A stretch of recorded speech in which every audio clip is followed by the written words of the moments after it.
Friends, welcome to nursing sphere. Myself doctor Sonika. बच्चों, स्वागत है आपका मिडवाइफरी एंड ऑब्स्टेटिक्स के क्लासेस में। आज का हमारा पहला टॉपिक है introduction to midwifery and obstetrics. इसमें क्या करने जा रहे हैं हम लोग? इसमें हम कुछ टर्मिनोलॉजीज और कुछ डेफिनेशन के बारे में जानेंगे। वो बार बार आपकी जो ऑब्स्टेटिक्स है, आपके जो मिडवाइफरी सब्जेक्ट है, उसमें बार बार यूज होते रहेंगे, तो आपको समझने में आसान हो जाएगा। चलो शुरू करते हैं। हमारा डेफिनेशन से पहला जो हमारा डेफिनेशन है वो है मिडवाइफरी। वो है हमारा मिडवाइफरी। मिडवाइफरी का मतलब क्या होता है? मिडवाइफरी ये जो टर्म है एक मिडविफ टर्म से डिराइव हुआ है।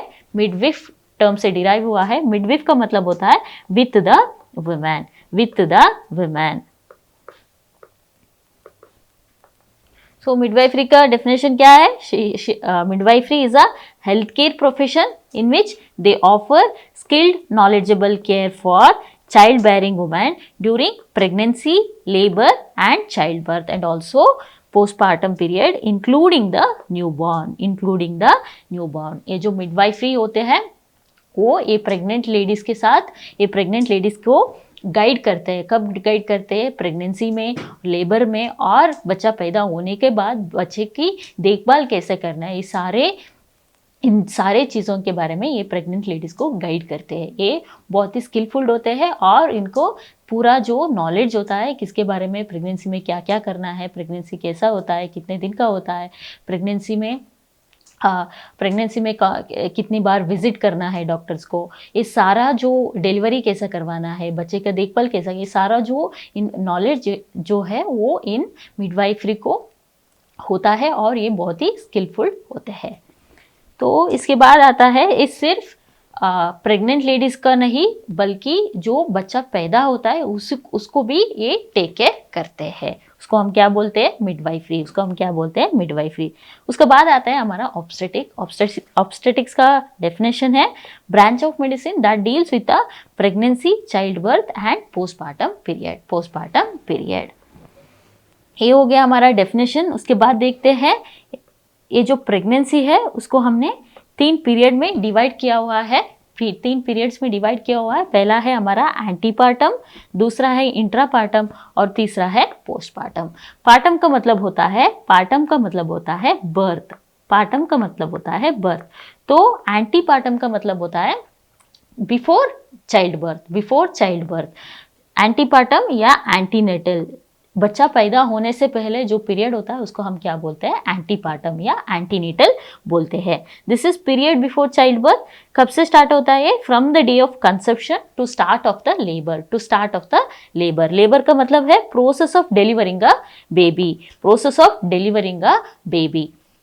सो ये हो गया एंटीपार्टम। दूसरा है हमारा इंट्रापार्टम मतलब ड्यूरिंग चाइल्ड बर्थ। सो कब से होता है ये? From the onset of delivery to delivery of the baby and placenta. जब दोनों बाहर आ जाते हैं तब तक इस पीरियड को हम क्या बोलते हैं? इंट्रापार्टम पीरियड बोलते हैं। तीसरा है हमारा पोस्टपार्टम पीरियड या पोस्टनेटल पीरियड। पोस्टनेटल मतलब after childbirth up to 6 to 8 weeks of birth, that period is called as a postnatal या postpartum period। मैंने पहले भी बोला था, लेबर का मतलब क्या होता है? the process of delivering a baby is called as a labor।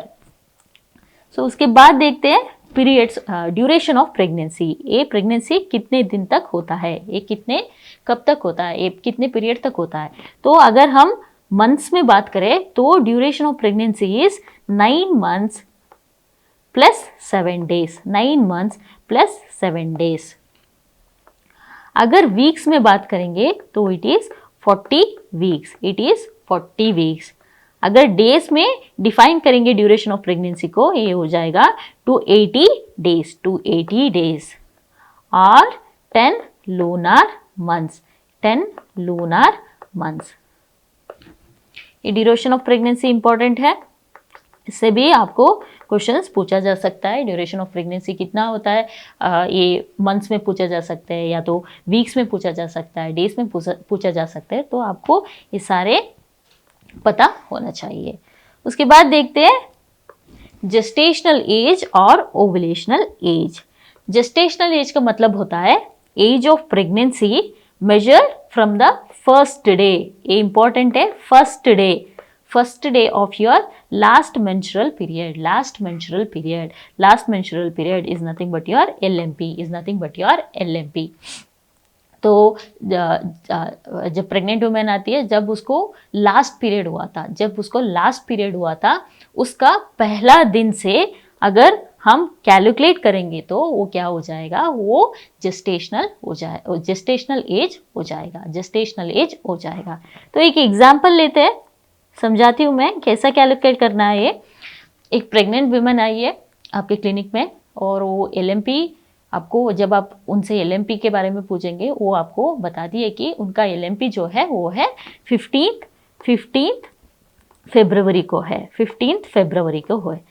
तो मान लो आज का डेट है मार्च 31st। वो मार्च 31st को आपके पास आती है और आपको बोल रही है कि LMP जो है उसका वो है 15 फरवरी। तो अब आपको जेस्टेशनल एज कैलकुलेट करना है।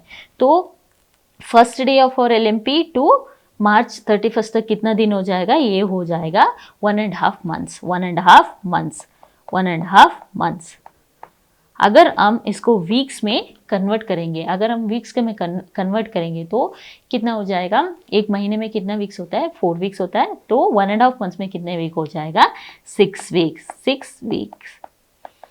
तो ऐसे आपको कैलकुलेट करना है। यहाँ से मेनली ये जो जेस्टेशनल एज और ओवुलेशनल एज है, इससे आपको कैलकुलेशन बेस्ड क्वेश्चन आ सकता है। तो एक LMP दिया जाएगा, उससे बोलेंगे कि ये आप जेस्टेशनल एज कैलकुलेट करो या ओवुलेशन एज कैलकुलेट करो। तो ये हो गया हमारा जेस्टेशनल एज। उसके बाद देखते हैं ओवुलेशनल एज क्या है। ओवुलेशनल एज को हम बोलते हैं फर्टिलाइजेशन एज भी। तो ओवुलेशनल एज ये होता है age of pregnancy measured from the day of egg release. Ovulation का मतलब होता है एग रिलीज। कितने दिन में होता है एग रिलीज हमारा मेंस्ट्रुअल साइकिल में, 14th day of menstrual cycle जो है उस दिन क्या होता है, हमारा एग रिलीज होता है। अगर उस दिन से हम एज ऑफ प्रेगनेंसी कैलकुलेट करेंगे तो हमें क्या मिल जाएगा, ओवुलेशन एज और फर्टिलाइजेशन एज जो है वो मिल जाएगा। तो कैसा कैलकुलेट करना है, ओवुलेशन एज को जेस्टेशनल एज से माइनस करना है। कितने दिन माइनस करना है, 14 डेज सब्सट्रैक्ट करना है, तब आपको क्या मिल जाएगा, ओवुलेशनल एज मिल जाएगा। तब आपको मिल जाएगा ओवुलेशनल एज। तो क्वेश्चंस देखते हैं, 2-3 क्वेश्चंस देखते हैं तो समझ आ जाएगा कि मैं ओवुलेशनल एज और जेस्टेशनल एज का बारे में कैसा क्वेश्चंस पूछते हैं। तो इस क्वेश्चन में दिया गया है कि if a woman LMP began on Jan 31st. For women, LMP began on January 1st. So LMP क्या बोल रहे हैं, January 1st. And today is March 1st. Then our ovulational age is approximately. तो मैंने क्या बोला था, ovulational age is nothing but your gestational age minus 14. So January 1st तक, 1st से मार्च 1st तक कितना दिन हो जाएगा, approximately it is 2 months. 2 months अगर हम वीक्स में कैलकुलेट करेंगे तो कितना दिन हो जाएगा, इट इज 8 वीक्स। और जेस्टेशनल एज इज 8 वीक्स। हमें क्या पूछा है, हाँ लेकिन क्वेश्चंस में क्या पूछा गया है, क्वेश्चन में पूछा गया है ओवुलेशनल एज क्या है। तो हमें क्या करना है, जेस्टेशनल एज से ओवुलेशन 14 डेज माइनस करना है। जेस्टेशनल एज कितना था, 8 वीक्स। अगर 14 डेज माइनस करेंगे तो कितना हो जाएगा, और ovulation age will be 6 weeks और ovulational age will be 6 weeks. तो आंसर क्या है, आंसर इज 6 वीक्स।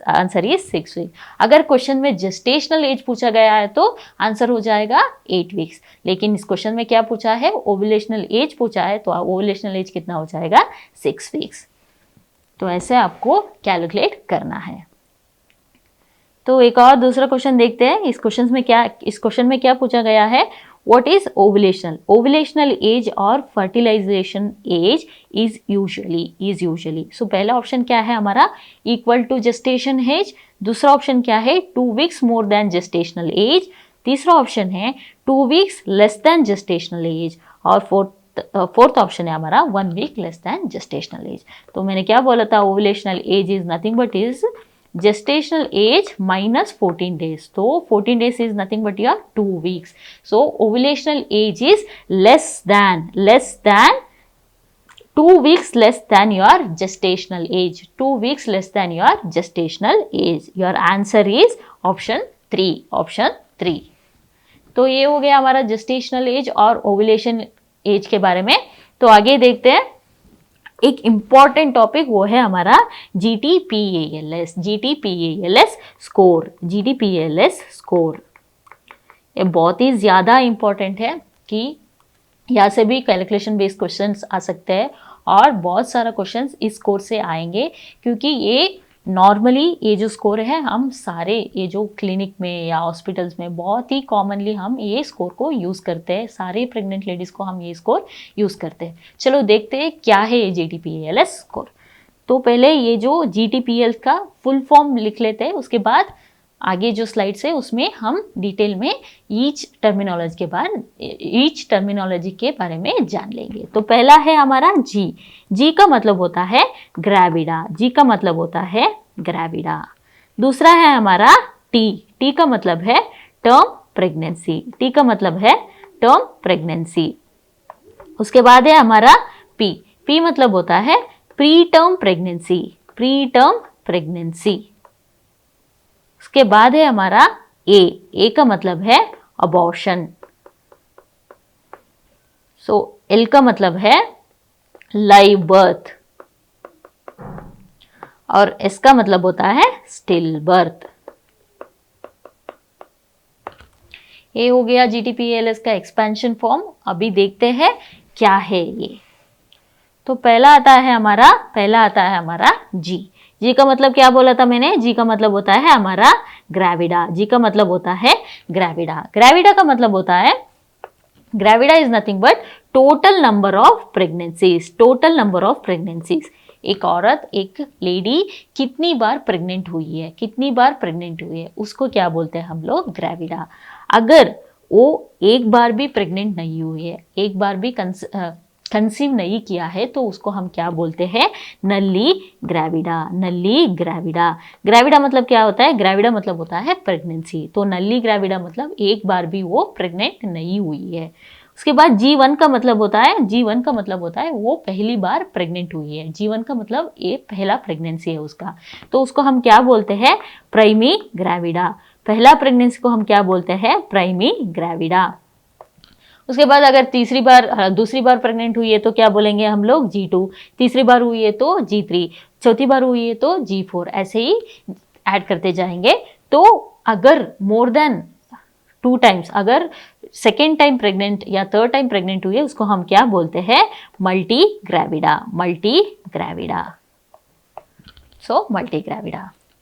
तो इसमें एक इम्पॉर्टेंट चीज़ है, अगर उसको याद रखना है आपको, इसके प्रेगनेंसी का आउटकम के बारे में आपको नहीं देखना है. वो प्रेग्नेंट हुई है, उसका अबॉर्शन हुआ है, स्टिल बर्थ हुआ है, लाइव बर्थ हुआ है, उसके बारे में नहीं देखना है. जब आप ग्रेविडा के बारे में बात कर रहे हो, इन सारी चीज़ों के बारे में आपको नहीं देखना है. सिर्फ ये देखना है कि वो कितनी बार प्रेग्नेंट हुई है.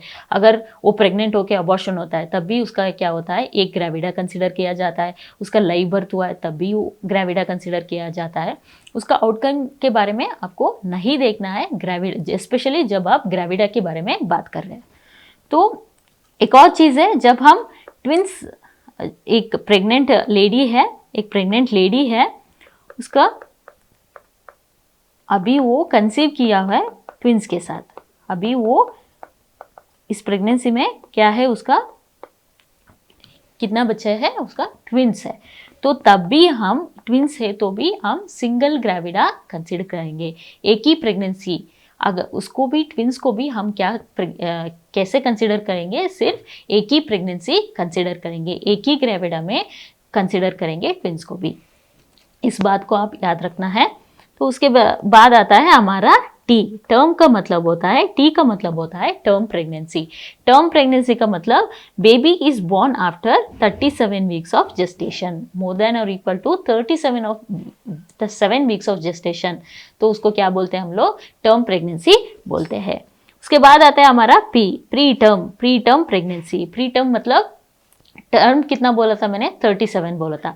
सो अगर 37 वीक से पहले अगर बच्चा पैदा होता है तो उसको हम क्या बोलते हैं, pre term pregnancy, pre term pregnancy. उसके बाद आता है हमारा अबॉर्शन। ये मतलब अबॉर्शन, अबॉर्शन तो आपको सबको पता है, abortion is nothing but your termination of pregnancy, termination of pregnancy bye removal और एक्सपल्शन ऑफ फीटस। और वेट कितना होता है उसका, लेस देन 500 ग्राम। उसके बाद आता है हमारा यल। यल मतलब लिविंग चिल्ड्रंस, कितने बच्चे जिंदा है, कितना बच्चा जिंदा है। तो number of children currently alive, currently alive, जिंदा बच्चों को हमें कैलकुलेट करना है, जिंदा बच्चों को कैलकुलेट करना है। अगर ट्विंस है तो 2 करेंगे, अगर सिंगल है तो एक एक करते जाएंगे। अगर ट्विंस है तो 2 लिविंग चाइल्ड, 2 लिविंग चाइल्ड। अगर एक ही बच्चा है तो 1 लिविंग चाइल्ड, 1 लिविंग चाइल्ड। तो ये हो गया हमारा लिविंग चिल्ड्रन के बारे में। उसके बाद आता है हमारा यस। यस का मतलब क्या होता है, इसका मतलब होता है स्टिल बर्थ। स्टिल बर्थ का मतलब क्या है, death of the fetus, death of the fetus after the period of viability. Period of viability के बाद अगर बच्चा का डेथ हो रहा है तो उसको हम क्या बोलते हैं, still birth, still birth. So period of viability क्या होता है, पीरियड ऑफ वायबिलिटी ये होता है gestational age at which fetus can survive outside the uterus, outside the uterus। जब हम अगर एक पीरियड के बाद बच्चे को बाहर निकालेंगे, यूट्रस से बाहर निकालेंगे, तब वो सर्वाइव कर सकता है। तब अगर वो सर्वाइव कर सकता है तो उस पीरियड को हम क्या बोलेंगे, period of viability, period of viability. With और विदाउट मेडिकल सपोर्ट, विथ और विदाउट मेडिकल सपोर्ट अगर वो बच्चा सर्वाइव कर रहा है तो उस जेस्टेशनल एज को हम क्या बोलेंगे, period of viability, period of viability. So इसमें WHO का गाइडलाइंस कुछ और है, ICMR का कुछ गाइडलाइंस कुछ और है, और USA में कुछ और फॉलो करते हैं, लेकिन हम इंडिया में ISMR गाइडलाइंस फॉलो करते हैं। WHO ये कहता है अगर बच्चा more than 500 gram of birth weight है, अगर मोर देन 500 kg है, अगर मोर देन 500 ग्राम्स है, तो वो इंडिपेंडेंटली सर्वाइव कर सकता है, इंडिपेंडेंटली सर्वाइव कर सकता है। कहाँ पे, आउटसाइड द यूट्रस। अगर डिलीवरी होता है तो ये सर्वाइव कर सकता है विथ और विदाउट मेडिकल सपोर्ट। या अगर gestational age more than 22 weeks है तब भी आपका बच्चा सर्वाइव कर सकता है। This is according to WHO guidelines. लेकिन ISMR क्या कहता है, ISMR गाइडलाइंस क्या बोलता है, अगर the baby is more than 28 weeks of gestation age, the gestational age is more than 28 weeks, then it is called as period of viability, period of viability. तो ये हो गया हमारा GTP-ALS स्कोर के बारे में। तो अब देखते हैं कुछ प्रैक्टिस क्वेश्चंस देखते हैं, इससे आपको पता चल जाएगा कैसा आपको क्वेश्चंस को अप्रोच करना है। तो क्वेश्चन क्या है, the obstetrical assessment reveals lady is currently pregnant. Question को पहले पूरा पढ़ लेते हैं, उसके बाद देखते हैं कैसा अप्रोच करना है। With twins she had 1 miscarriage at 6 weeks and a healthy girl born at 37 weeks. Then what is a correct GTP-AL? तो पहले स्टार्ट करते हैं जी से। जी का मतलब क्या बोला था मैंने, ग्रेविडा। ग्रेविडा मतलब टोटल नंबर ऑफ प्रेगनेंसी, वो कितनी बार प्रेग्नेंट हुई है। तो अभी वो करेंटली प्रेग्नेंट है, तो ये क्या हो गया, अभी वो करेंटली प्रेग्नेंट है ट्विंस के साथ। ट्विंस का अगर ट्विंस है तब भी हम सिंगल ग्रेविडा कंसिडर करेंगे, सिंगल ग्रेविडा कंसिडर करेंगे। आप इनको 2 ग्रेविडा नहीं कंसिडर करना है, ये सिंगल ग्रेविडा होता है। तो क्या हो गया, ये ट्विंस अभी वो करेंटली प्रेग्नेंट है, तो क्या हो गया, G1 हो गया। शी हैड 1 मिसकैरेज, सो ये हो गया आपका G2। और she had healthy baby girl born at 37 weeks. So कितनी बार प्रेग्नेंट हुई है वो 3 बार प्रेग्नेंट हुई है। तो क्या हो जाएगा, G3। सो ग्रेविडा कितना हो जाएगा, G3। उसके बाद आता है हमारा टी। टी का मतलब क्या बोला था मैंने, टी का मतलब बोला था टर्म प्रेगनेंसी। टर्म प्रेगनेंसी कितना है, she has a healthy girl born at 37 weeks. तो क्या हो गया, ये टर्म प्रेगनेंसी हो गया। तो पी का मतलब क्या होता है, preterm pregnancy, any preterm pregnancy in the questions, no, यहाँ पे कोई प्री टर्म प्रेगनेंसी नहीं हुआ है, तो आपको स्कोर क्या हो जाएगा, 0। उसके बाद आता है हमारा अबॉर्शन। तो यहाँ पे मेंशन किया हुआ है she had 1 miscarriage at 6 weeks. 6 weeks, 8 weeks, इन सारे चीज़ों के बारे में आपको ध्यान नहीं देना है, बस ये ध्यान देना है कि उसका एक अबॉर्शन हुआ है, तो आपको स्कोर कितना हो जाएगा, आपको स्कोर A1 हो जाएगा। उसके बाद आता है लिविंग। तो लिविंग चाइल्ड कितना है उसका, एक अबॉर्शन हुआ है, वो अभी करेंटली प्रेग्नेंट है, और एक गर्ल बेबी है, तो लिविंग कितना हो जाएगा, 1 हो जाएगा। तो आपका स्कोर कौन सी का चीज़ से मैच होता है, चलो देखते हैं। G3, ये तो फोर्थ ऑप्शन में G2 दिया हुआ है, तो इस ऑप्शन को कट कर लेते हैं। T1, सारे ऑप्शन में T1 है। उसके बाद है P0 कौन कौन सी ऑप्शन में है, फर्स्ट और थर्ड ऑप्शन में है, तो आपका सेकेंड ऑप्शन रॉन्ग है। तो A1L1 कौन सी कंडीशन में, A1L1 है आपका थर्ड ऑप्शन में, A1L1 है आपका थर्ड ऑप्शन है। सो आपका आंसर क्या है, आंसर है G3, T1, A0, P0, A1 and L1।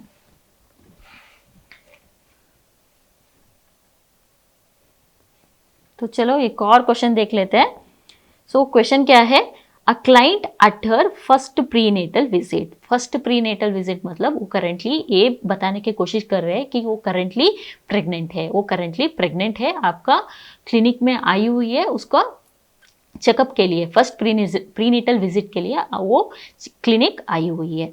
तो क्या है उसका हिस्ट्री, क्या है उसका हिस्ट्री है, एक 7-year-old twins born at 34 weeks and 2-year-old born at 39 weeks and spontaneous abortion 1 year ago at 6 weeks. So what is the correct GTPL? तो पहले स्टार्ट करते हैं ग्रेविडा से।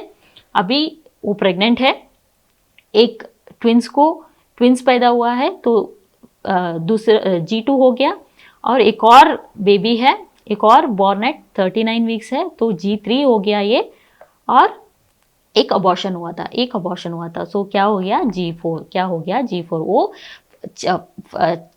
फोर्थ टाइम प्रेग्नेंट हुई है, तो क्या हो जाएगा, तो स्कोर हो जाएगा, ग्रेविडा हो जाएगा G4। उसके बाद आता है आपका टी का मतलब क्या बोला था मैंने, टर्म प्रेगनेंसीज। क्या दिया हुआ है, 7-year-old twins born at 34 weeks, क्या मतलब क्या होता है, ये प्री टर्म हो गया। सो दूसरा क्या है, second-year-old born at 39 वीक्स, सो उसका टर्म बेबी, एक ही टर्म बेबी है, सो टी क्या हो जाएगा, 1 हो जाएगा। उसके बाद आता है हमारा पी का मतलब क्या बोला था मैंने, प्री टर्म प्रेगनेंसी कितना है, एक ही प्री टर्म प्रेगनेंसी हुआ था, वो एक 7-year-old twins born at 34 weeks, so it is considered as 1, so 1 preterm pregnancy, she had 1 preterm pregnancy. उसके बाद आता है अबॉर्शन, ये एक स्पॉन्टेनियस अबॉर्शन हुआ था 1 साल पहले एट 6 वीक्स। मैंने क्या बोला था, 6 वीक्स 8 वीक्स का ध्यान नहीं देना है, सिर्फ ये ध्यान देना है कि अबॉर्शन हुआ था, तो इसका एक अबॉर्शन हुआ था, तो क्या हो गया, एक अबॉर्शन है।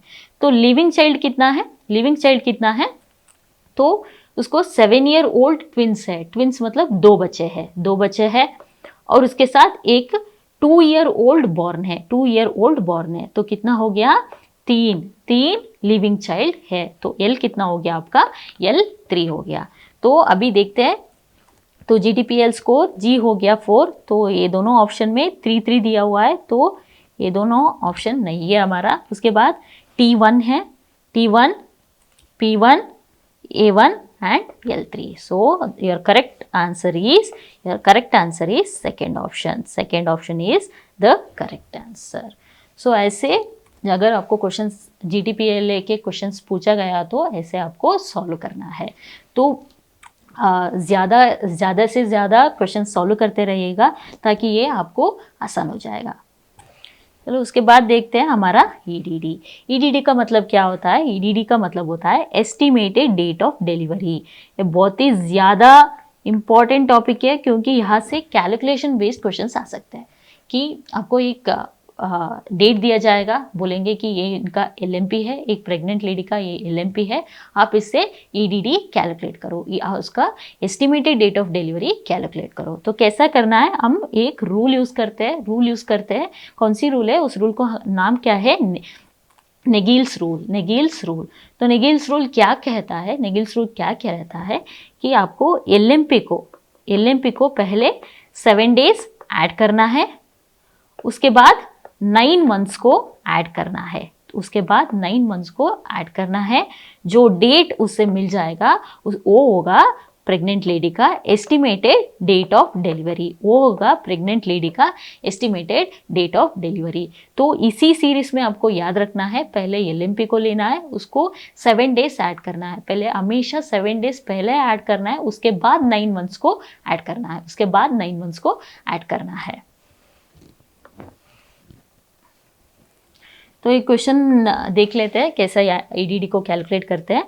तो क्वेश्चन में क्या है, women's LMP was on 10th January 2024, सन व्हाट इज हर EDD। मैंने क्या बोला था, LMP क्या दिया हुआ है, 10th जनवरी दिया है।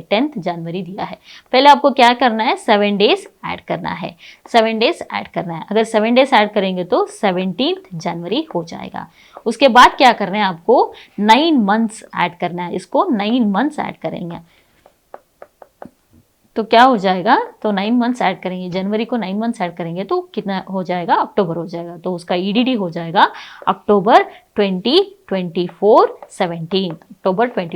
17। तो आंसर क्या है, answer is your second option. This is how you calculate EDD।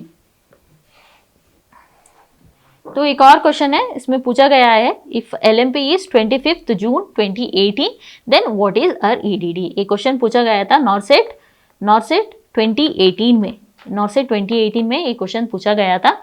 तो LMP क्या है, 25 जून 2018 है। तो मैंने क्या बोला था, 25 जून को पहले 7 डेज ऐड करो, तो 7 डेज ऐड करेंगे तो क्या हो जाएगा, ये जून जो है वो अगले महीने में चला जाएगा, ये कितना हो जाएगा, 1 जुलाई हो जाएगा। तब आपको 9 मंथ्स ऐड करना है, जब हम 9 मंथ्स ऐड करते हैं तो हमारा EDD कितना हो जाता है, 1 अप्रैल 2019।